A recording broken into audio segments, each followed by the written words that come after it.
Godzilla, King of the Monsters was directed by Michael Dougherty and was just released this past weekend.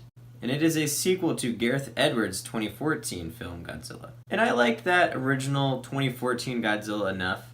It wasn't great, but it was good enough. My main complaint with it is the most common issue I hear about the movie, and that's that Godzilla is barely even shown in the film. So I was excited for this movie because I assumed that after his introduction, Godzilla would be featured a lot more prominently in this one, and he would also fight with these 17 other Titans that were mentioned in the trailer. Thankfully, one of those things did pay off, and that's that Godzilla is in the movie more. However, it didn't fix the problem of having too little Godzilla, and that's because whenever Godzilla is not on screen, the human characters are. And they are terrible. My goodness, are these characters boring. Not only are they all completely one-dimensional, they have the worst dialogue to say. The majority of the time they're on screen, they're there for the sole purpose of providing exposition as to what's happening with the Titans. So we get a scene with the Titans, a scene with the humans explaining what's about to happen. Back to a fight with the Titans, right back to the humans. The movie does provide a few cool fight scenes with the monsters, and they are entertaining. But man, then they just gotta switch back to the humans, and it is so mind-numbingly boring. And it just gets worse as the movie goes on. Because at first, when the characters are being introduced, I didn't have an issue with them, but they had no growth or depth or much purpose for that matter. And let me make this clear, I don't expect a Godzilla movie to have some crazy deep story.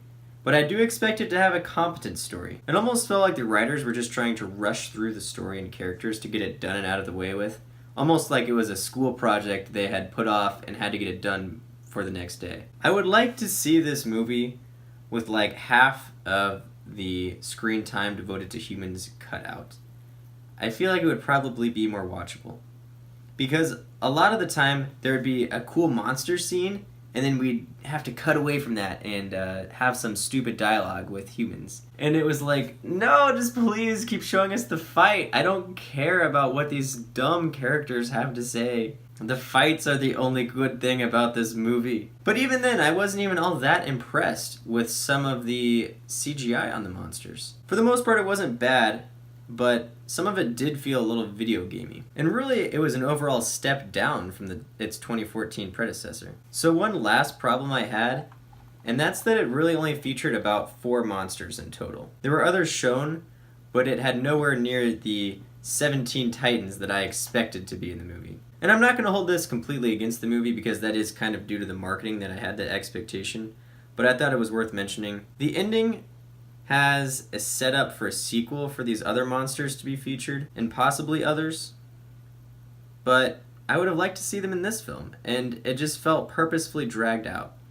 And really after this garbage heap, I don't really even care about seeing a sequel.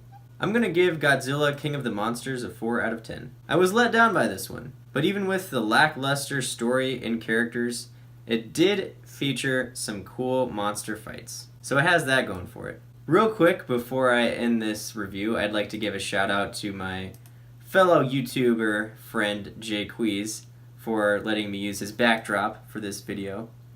Subscribe to his channel, I'll put a link right here. And please make sure to subscribe to my channel, like the video, comment what you thought below. I'd like to hear what you guys thought of Godzilla, King of the Monsters.